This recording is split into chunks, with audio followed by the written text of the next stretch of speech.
영국 환경청이 긴급 회의를 소집했습니다. 서울 청계천이 20년 만에 완전히 살아났다고요?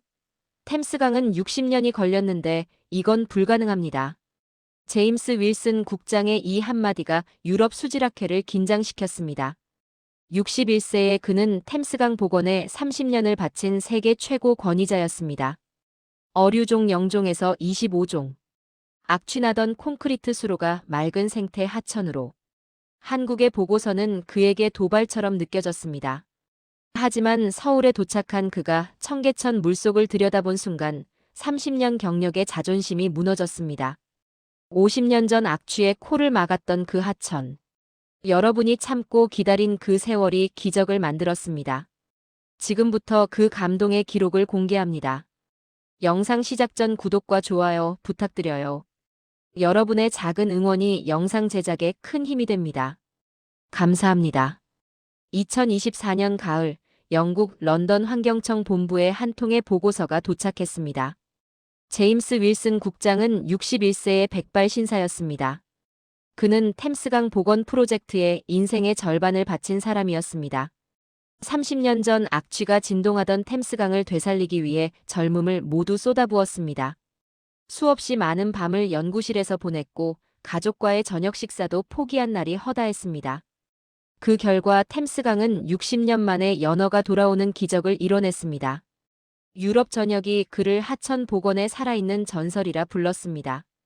그런 그의 책상 위에 한국 정부가 제출한 청계천 생태 보고서가 놓여 있었습니다. 제임스 국장은 보고서를 펼치다가 미간을 찌푸렸습니다. 콘크리트로 덮인 하천을 20년 만에 완전한 생태 하천으로 복원했다는 내용이었습니다. 어류종이 0종에서 25종으로 늘었다는 주장도 있었습니다. 수질 등급이 최하위에서 2급수까지 올라갔다는 수치도 적혀 있었습니다. 그는 코웃음을 쳤습니다. 템스강도 60년이 걸렸는데 한국이 20년 만에 해냈다는 건 과학적으로 불가능해 보였습니다. 제임스 국장은 의자를 돌려 창밖으로 템스강을 바라봤습니다.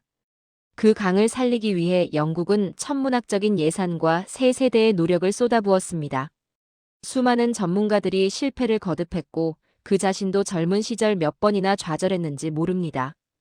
동료들은 떠났고 예산은 삭감됐고 언론은 비난했습니다. 그래도 포기하지 않았습니다. 그런데 한국이 20년 만에 해냈다고요? 그의 가슴 한편이 불편해졌습니다. 인정하고 싶지 않았습니다.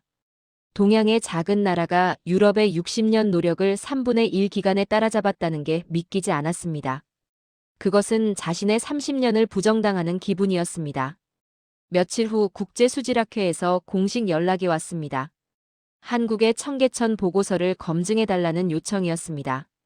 사실로 확인되면 세계 하천 복원의 새로운 기준이 될 것이고 거짓으로 드러나면 한국의 국제 신뢰도에 심각한 타격을 줄 상황이었습니다. 제임스 국장은 수화기를 내려놓으며 단호하게 중얼거렸습니다. 직접 가서 확인하겠다고 말입니다. 그는 속으로 확신했습니다.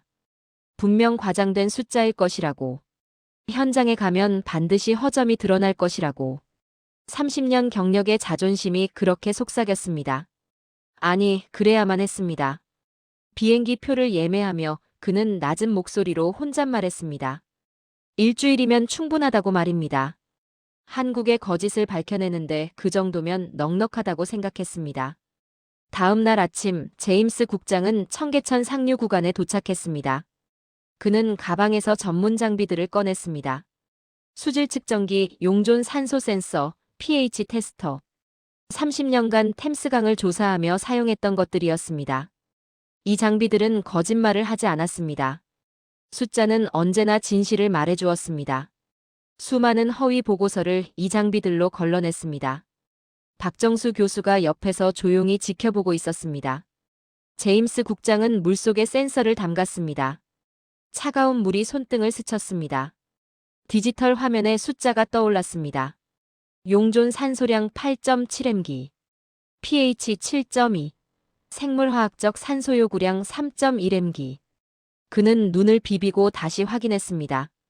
분명한 2급수 수치였습니다. 나쁘지 않군요. 그는 짧게 중얼거렸습니다. 하지만 표정은 여전히 굳어 있었습니다. 수질이 좋다고 해서 생태계가 복원된 건 아니었습니다. 템스강에서 숱하게 겪은 일이었습니다. 수치는 좋은데 물고기는 돌아오지 않는 경우가 허다했습니다. 물은 깨끗해져도 생명이 돌아오기까지는 수십 년이 더 걸리는 게 보통이었습니다. 제임스 국장은 물가를 따라 천천히 걸었습니다. 망원경으로 수면을 살폈습니다. 물속을 들여다봤습니다. 돌틈 사이, 수초 근처, 그늘진 곳까지 꼼꼼히 확인했습니다. 2시간을 그렇게 보냈습니다. 물고기 한 마리 보이지 않았습니다. 그는 속으로 고개를 끄덕였습니다. 역시 그렇군. 수질 수치는 조작할 수 있어도 생명은 거짓말을 하지 않습니다. 어류 25종이라는 보고서 내용은 과장이 분명했습니다. 예상대로였습니다. 점심 무렵 청계천 주변 벤치에 앉은 노인들이 눈에 들어왔습니다. 제임스 국장은 박정수 교수에게 저분들은 누구냐고 물었습니다.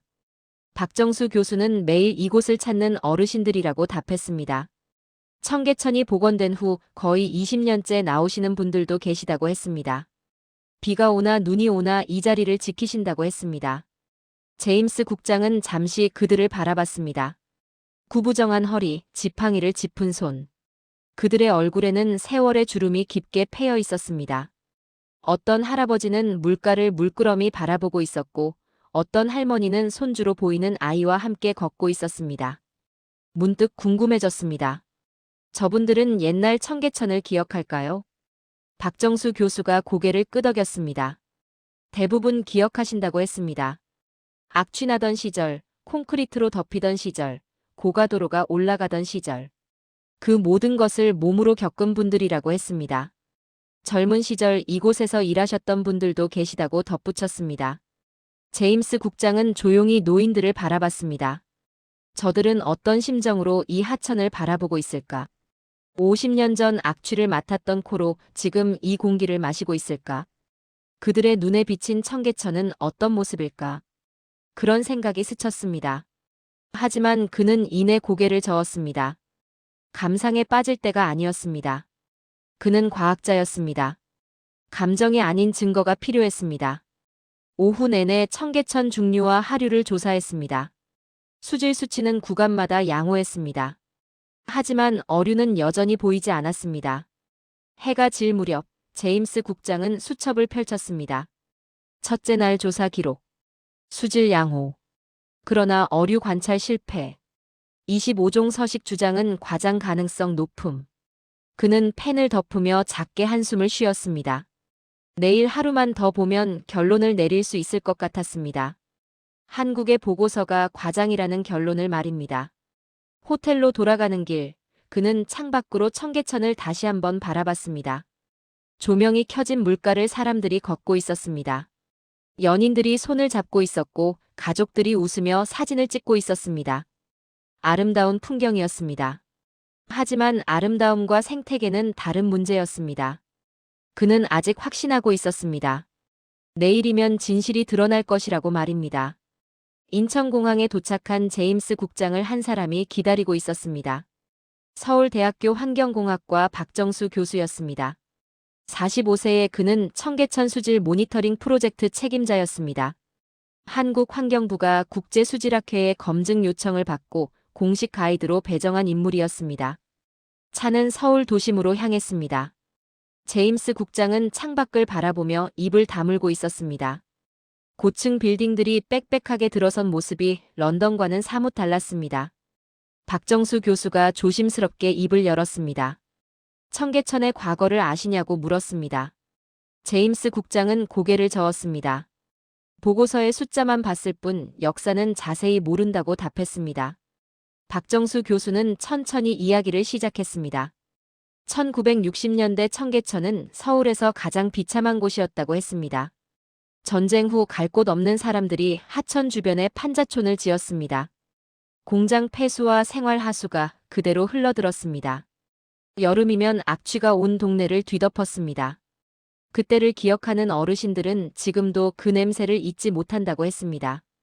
코를 막고 걸어야 했던 길. 아이들이 물에 빠질까 노심초사했던 부모들. 청계천은 서울의 부끄러운 상처였습니다.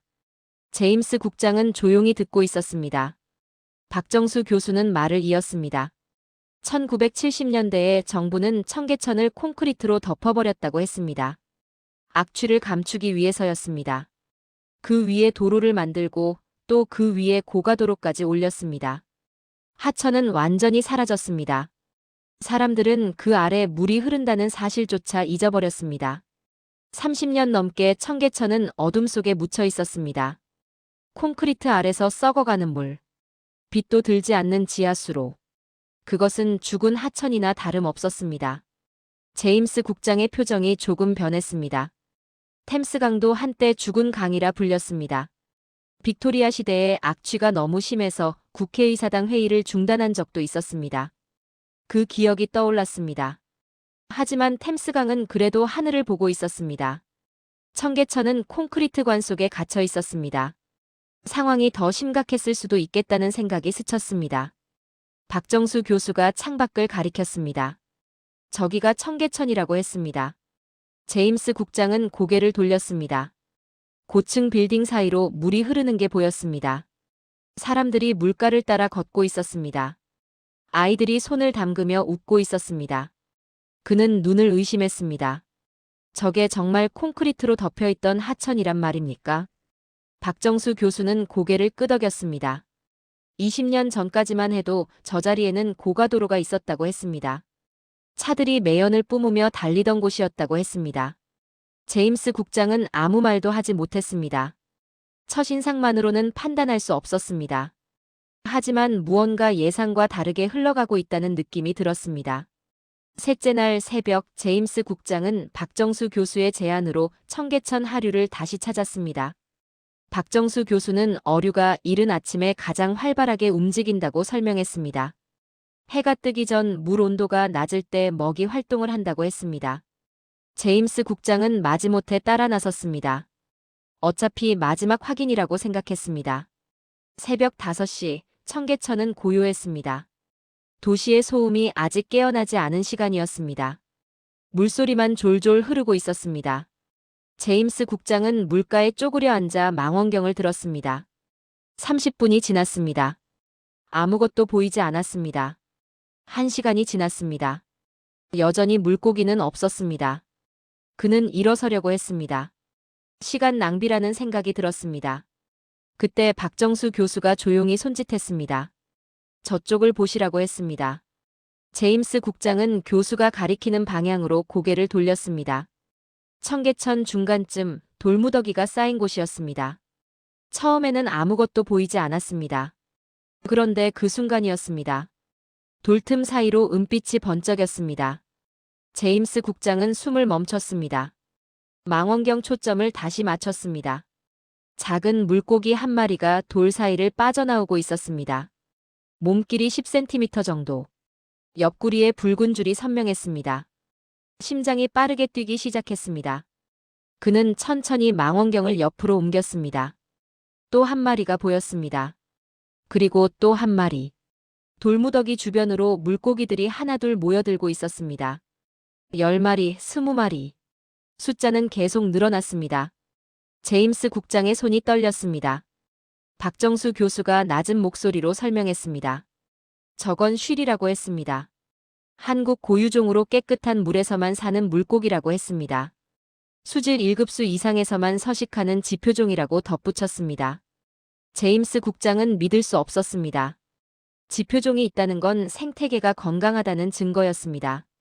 템스강에서 지표종이 돌아오기까지 40년이 걸렸습니다. 그런데 청계천에는 이미 있었습니다. 그는 다른 구간으로 이동했습니다. 수초가 자란 곳이었습니다. 망원경을 들이대자 또 다른 종류의 물고기가 보였습니다. 피라미였습니다. 물이 지어 헤엄치고 있었습니다. 50마리는 넘어 보였습니다. 조금 더 하류로 내려갔습니다. 이번에는 버들치가 보였습니다. 미꾸라지도 있었습니다. 모래무지가 바닥을 훑고 지나갔습니다. 제임스 국장은 수첩을 꺼내 급하게 기록했습니다. 손이 떨려 글씨가 삐뚤빠뚤했습니다. 쉬리, 피라미, 버들치, 미꾸라지, 모래무지. 30분 만에 5종을 확인했습니다. 그는 멍하니 청계천을 바라봤습니다. 이틀 동안 아무것도 보지 못했던 곳이었습니다. 그런데 새벽에 오니 물고기들이 가득했습니다. 그들은 낮에는 숨어 있었던 것입니다. 박정수 교수가 조용히 말했습니다. 청계천 어류는 사람이 많은 낮에는 돌틈에 숨는다고 했습니다. 도시 하천에 적응한 것이라고 했습니다. 그래서 새벽에만 활발하게 움직인다고 했습니다. 제임스 국장은 아무 말도 하지 못했습니다. 자신의 조사 방법이 틀렸던 것입니다. 30년 경력의 자만이 눈을 가렸던 것입니다. 해가 떠오르기 시작했습니다. 청계천 수면이 금빛으로 물들었습니다. 물고기들이 하나둘 돌틈으로 숨어들었습니다. 마치 요정들이 사라지는 것 같았습니다. 제임스 국장은 한참 동안 물가에 서 있었습니다. 가슴이 먹먹해졌습니다. 무언가 단단하게 믿고 있던 것이 흔들리는 느낌이었습니다. 그날 오후 제임스 국장은 서울시 물재생센터를 방문했습니다. 박정수 교수가 청계천 수질 관리 시스템을 직접 보여주겠다고 했습니다. 제임스 국장은 새벽에 본 물고기들이 아직도 머릿속에서 떠나지 않았습니다. 물재생센터는 청계천 상류에 위치해 있었습니다. 거대한 시설이었습니다. 박정수 교수가 안내를 시작했습니다. 이곳에서 하루 12만 톤의 물을 정화해서 청계천에 공급한다고 했습니다. 제임스 국장은 걸음을 멈췄습니다. 12만 톤이라고요. 박정수 교수는 고개를 끄덕였습니다. 청계천은 원래 건천이라고 설명했습니다. 비가 오지 않으면 물이 흐르지 않는 하천이었다고 했습니다. 그래서 한강물과 지하수를 정화해서 인공으로 흘려보낸다고 했습니다. 제임스 국장은 할 말을 잃었습니다. 템스강은 자연 하천이었습니다. 물이 저절로 흘렀습니다. 청계천은 인공으로 물을 만들어 흘려보내고 있었습니다. 그런데도 생태계가 복원되었다는 것입니까? 그는 고개를 저었습니다. 그건 더 어려운 일이잖아요. 박정수 교수는 조용히 웃었습니다. 그래서 20년이 걸렸다고 했습니다. 제임스 국장은 시설을 둘러보며 질문을 쏟아냈습니다. 정화 방식, 수질 관리 주기, 모니터링 시스템. 박정수 교수는 하나하나 상세히 답했습니다. 수질 검사는 매일 진행되고 어류 모니터링은 주 2회, 수온과 산소량은 실시간으로 체크된다고 했습니다. 제임스 국장의 머릿속에서 숫자들이 빠르게 계산되었습니다. 템스강 복원에는 60년이 걸렸습니다. 영국 정부는 3세대에 걸쳐 예산을 쏟아부었습니다. 수십 개의 연구팀이 투입되었습니다. 그래도 처음 30년은 실패의 연속이었습니다. 그런데 한국은 20년 만에 해냈습니다. 게다가 자연 하천도 아닌 인공 하천에서 말입니다. 그는 박정수 교수에게 물었습니다. 현재 청계천에 서식하는 어류가 정확히 몇 종이냐고 했습니다. 박정수 교수는 태블릿을 꺼내 데이터를 보여줬습니다. 2024년 기준 25종이라고 했습니다. 쉬리, 피라미, 버들치, 미꾸라지, 모래무지, 붕어, 잉어, 참갈견이. 이름들이 화면에 나열되어 있었습니다. 제임스 국장은 화면을 응시했습니다. 눈이 뜨거워졌습니다. 템스강의 연어가 돌아오기까지 40년이 걸렸습니다. 그때 영국 전역이 축제 분위기였습니다. BBC가 특집 방송을 했습니다. 그는 그날 눈물을 흘렸습니다. 평생의 노력이 결실을 맺은 순간이었습니다. 그런데 청계천은 20년 만에 25종을 복원했습니다. 그는 떨리는 목소리로 물었습니다. 어떻게 이게 가능합니까? 박정수 교수는 잠시 생각하더니 대답했습니다. 한국 사람들은 한번 시작하면 끝을 본다고 했습니다. 청계천 복원도 마찬가지였다고 했습니다. 반대도 많았고 비판도 많았다고 했습니다. 하지만 포기하지 않았다고 했습니다. 제임스 국장은 창밖을 바라봤습니다. 멀리 청계천이 보였습니다. 햇빛을 받아 반짝이고 있었습니다. 그는 문득 깨달았습니다. 이건 단순한 기술의 문제가 아니었습니다. 속도의 문제도 아니었습니다. 의지의 문제였습니다. 불가능해 보이는 일을 가능하게 만든 사람들의 의지 말입니다. 그의 입에서 저도 모르게 말이 흘러나왔습니다. 한국이 해낸 거군요. 정말로 해낸 거군요. 30년간 굳게 닫혀있던 마음의 문이 조금씩 열리고 있었습니다. 넷째 날 아침 제임스 국장은 청계천 자원봉사자들을 만났습니다. 박정수 교수가 특별히 자리를 마련했습니다. 청계천 복원 초기부터 20년째 이곳을 지켜온 사람들이었습니다. 제임스 국장은 그들의 이야기가 궁금했습니다. 첫 번째로 나선 사람은 68세 이순옥 할머니였습니다. 그녀는 2005년 청계천 복원 공사가 끝난 직후부터 매일 아침 이곳을 찾았다고 했습니다. 처음에는 쓰레기 줍기부터 시작했다고 했습니다. 할머니는 옛날 이야기를 꺼냈습니다. 젊은 시절 청계천 근처 봉제 공장에서 일했다고 했습니다.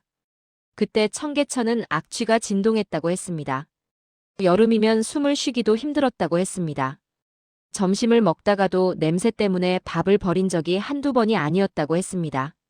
제임스 국장은 조용히 듣고 있었습니다. 두 번째 사람은 72세 김영호 할아버지였습니다. 그는 청계천이 콘크리트로 덮일 때 공사 인부로 일했다고 했습니다. 20살 청년이었다고 했습니다. 그때는 하천을 덮는 게 발전이라고 믿었다고 했습니다. 악취나는 하천보다 깨끗한 도로가 낫다고 생각했다고 했습니다. 하지만 50년이 지나고 보니 후회가 됐다고 했습니다. 자신이 덮었던 하천이 다시 열리는 걸 보고 눈물이 났다고 했습니다. 제임스 국장의 가슴이 먹먹해졌습니다. 세 번째 사람은 65세 박순자 할머니였습니다. 그녀는 청계천 어류 모니터링 자원봉사자였습니다. 15년째 매주 2번씩 물고기 개체수를 세고 있다고 했습니다. 비가 와도 눈이 와도 아파도 나왔다고 했습니다. 처음 몇 년은 물고기가 거의 없었다고 했습니다. 한 마리, 두 마리 세는 게 전부였다고 했습니다. 주변에서는 헛수고라고 했다고 했습니다. 콘크리트 물길에 무슨 물고기가 사느냐고 비웃었다고 했습니다. 하지만 포기하지 않았다고 했습니다. 10년째 되던 해 쉬리가 처음 발견됐다고 했습니다. 그날 밤 잠을 이룰 수 없었다고 했습니다. 너무 기뻐서 눈물이 멈추지 않았다고 했습니다. 제임스 국장은 고개를 숙였습니다. 눈시울이 뜨거워졌습니다. 그는 깨달았습니다. 청계천 복원은 정부만의 힘으로 된 게 아니었습니다. 이 할머니들, 할아버지들의 20년 헌신이 있었습니다. 매일 아침 쓰레기를 줍고 물고기를 세고 하천을 지켜본 사람들이 있었습니다. 그들의 땀방울이 모여 기적을 만든 것입니다. 제임스 국장은 박순자 할머니에게 질문했습니다. 왜 15년이나 계속하셨습니까? 무엇이 그렇게 하게 만들었습니까? 할머니는 잠시 생각하더니 대답했습니다. 손주들에게 물고기가 사는 하천을 보여주고 싶었다고 했습니다. 자기 세대는 악취나는 청계천밖에 몰랐다고 했습니다. 하지만 손주들은 다르길 바랐다고 했습니다. 제임스 국장은 아무 말도 하지 못했습니다. 목이 메었습니다. 그는 템스강을 떠올렸습니다. 템스강 복원에도 수많은 자원봉사자들이 있었습니다. 하지만 이렇게 체계적이지는 않았습니다. 한국은 시민들이 직접 모니터링에 참여하고 있었습니다. 정부와 시민이 하나의 시스템으로 움직이고 있었습니다. 그는 중얼거렸습니다. 이건 기적이 아닙니다. 시스템입니다. 사람과 시스템이 만나 만들어낸 결과입니다. 박정수 교수가 고개를 끄덕였습니다. 그게 한국의 방식이라고 했습니다. 한번 시작하면 끝까지 간다고 했습니다. 국민 모두가 함께 움직인다고 했습니다. 제임스 국장은 자원봉사자들을 바라봤습니다. 주름진 얼굴, 거친 손. 그들은 영웅이 아니었습니다. 평범한 시민들이었습니다. 하지만 그 평범함이 모여 비범한 결과를 만들어냈습니다. 그의 입에서 저도 모르게 말이 나왔습니다. 존경합니다. 진심으로 존경합니다. 다섯째 날 저녁 제임스 국장은 청계천 물가 벤치에 앉아 있었습니다. 해가 지고 있었습니다. 하늘이 주황빛으로 물들었습니다. 물 위로 그 빛이 반사되어 청계천 전체가 황금색으로 빛났습니다. 사람들이 물가를 따라 천천히 걷고 있었습니다. 아이들이 웃으며 뛰어다녔습니다. 그는 며칠간 만났던 사람들을 떠올렸습니다. 이순옥 할머니, 김영호 할아버지, 박순자 할머니. 그들의 얼굴이 하나하나 스쳐 지나갔습니다. 문득 한 노인이 옆자리에 앉았습니다. 75세쯤 되어 보이는 할아버지였습니다. 지팡이를 짚고 있었습니다. 할아버지는 물을 바라보며 깊은 한숨을 쉬었습니다. 제임스 국장은 조심스럽게 말을 걸었습니다. 박정수 교수가 통역을 도왔습니다. 자주 오시냐고 물었습니다. 할아버지는 고개를 끄덕였습니다. 매일 온다고 했습니다. 10년째 하루도 빠진 적이 없다고 했습니다. 제임스 국장은 왜 매일 오시냐고 물었습니다. 할아버지는 한참을 물을 바라보다가 천천히 입을 열었습니다. 자신은 1950년생이라고 했습니다. 전쟁이 끝난 직후 태어났다고 했습니다. 어린 시절 청계천 판자촌에서 살았다고 했습니다. 그때 청계천은 지옥이었다고 했습니다. 썩은 물이 흘렀고 쥐가 들끓었고 악취가 온 동네를 뒤덮었다고 했습니다. 여름이면 전염병이 돌았다고 했습니다. 친구 둘이 그 물 때문에 죽었다고 했습니다. 제임스 국장은 숨을 멈추고 들었습니다. 할아버지는 말을 이었습니다. 15살에 공장에 취직했다고 했습니다. 청계천 근처 철공소였다고 했습니다. 하루 14시간씩 일했다고 했습니다. 손가락이 잘리는 사고도 있었다고 했습니다. 할아버지는 왼손을 펼쳤습니다. 검지 끝마디가 없었습니다. 그래도 일을 멈출 수 없었다고 했습니다. 먹고 살아야 했으니까요. 가족을 먹여 살려야 했으니까요. 할아버지의 눈이 촉촉해졌습니다. 그 시절 청계천은 우리의 삶이었다고 했습니다. 악취나고 더럽고 비참했지만 그래도 우리가 살던 곳이었다고 했습니다. 거기서 일하고 거기서 아이를 낳고 거기서 늙어갔다고 했습니다. 제임스 국장의 눈시울이 뜨거워졌습니다. 할아버지는 하늘을 올려다봤습니다. 그런데 지금 이렇게 변했다고 했습니다. 물이 맑아졌다고 했습니다. 물고기가 산다고 했습니다. 손주들이 여기서 놀 수 있다고 했습니다. 할아버지의 목소리가 떨렸습니다. 꿈 같다고 했습니다. 그 지옥 같던 곳이 이렇게 됐다는 게 꿈만 같다고 했습니다. 제임스 국장은 아무 말도 하지 못했습니다. 목이 메었습니다. 할아버지는 제임스 국장을 바라봤습니다. 외국에서 오셨다면서요? 우리 청계천 보러 오셨다면서요?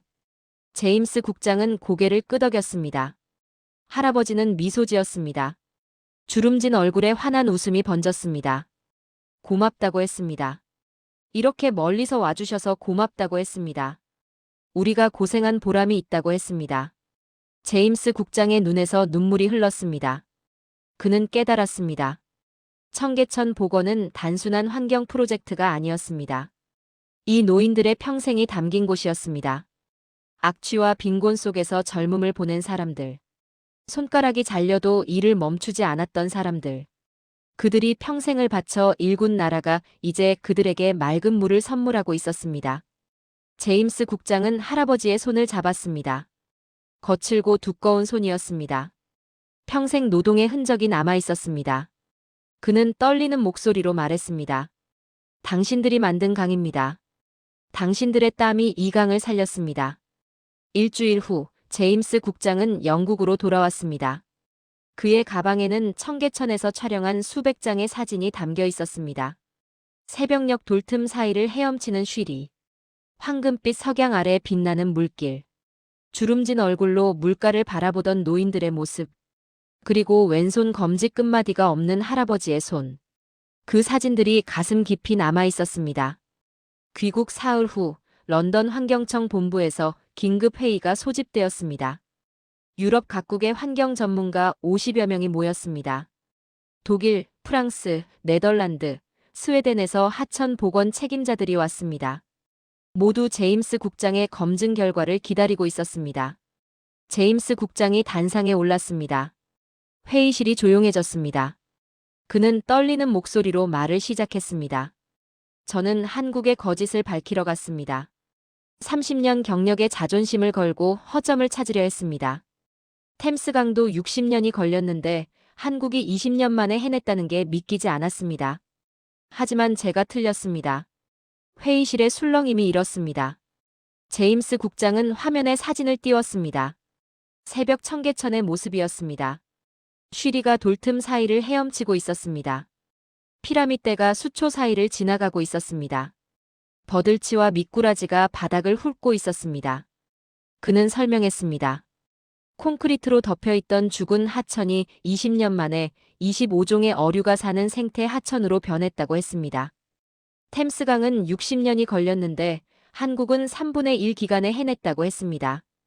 게다가 청계천은 자연 하천도 아니라고 했습니다. 인공으로 물을 공급하는 하천에서 생태계를 복원한 것이라고 했습니다. 회의실이 더 크게 술렁였습니다. 누군가 물었습니다. 어떻게 그게 가능합니까? 제임스 국장은 다음 사진을 띄웠습니다. 청계천 자원봉사자들의 모습이었습니다. 이순옥 할머니, 김영호 할아버지, 박순자 할머니. 주름진 얼굴들이 화면을 채웠습니다. 그는 목이 메어 잠시 말을 멈췄습니다. 물을 한 모금 마시고 천천히 이야기를 이어갔습니다. 이분들입니다. 이분들이 20년간 매일 아침 청계천을 지켰습니다. 쓰레기를 줍고 물고기를 세고 하천을 돌봤습니다. 비가 와도 눈이 와도 몸이 아파도 나왔습니다. 아무도 시키지 않았습니다. 스스로 나선 것입니다. 그는 마지막 사진을 띄웠습니다. 석양 아래 청계천을 바라보던 75세 할아버지의 모습이었습니다. 왼손 검지 끝마디가 없는 그 손이 클로즈업되어 있었습니다. 제임스 국장의 눈에 눈물이 고였습니다. 목소리가 떨렸습니다. 이분은 전쟁 직후 청계천 판자촌에서 태어났습니다. 악취나는 물 때문에 친구 둘을 잃었습니다. 15세 철공소에서 일하다 손가락을 잃었습니다. 평생을 악취나는 하천 곁에서 살았습니다. 그런데 지금 그분은 매일 맑은 청계천을 보러 옵니다. 손주들과 함께 물가를 걷습니다. 물고기가 헤엄치는 걸 바라봅니다. 회의실이 완전히 고요해졌습니다. 몇몇 사람들이 눈시울을 붉혔습니다. 제임스 국장은 단호하게 말했습니다. 청계천 복원은 기술의 승리가 아닙니다. 시스템의 승리도 아닙니다. 사람의 승리입니다. 한 세대가 평생을 바쳐 다음 세대에게 물려준 선물입니다. 악취와 가난 속에서 젊음을 보낸 사람들이 손주들에게 맑은 강을 물려주기 위해 20년을 기다린 것입니다. 그는 마지막으로 선언했습니다. 청계천을 세계 하천 복원의 새로운 표준으로 추천한다고 했습니다. 유럽이 배워야 할 모델이라고 했습니다. 회의실에 박수가 터져나왔습니다. 기립박수가 이어졌습니다.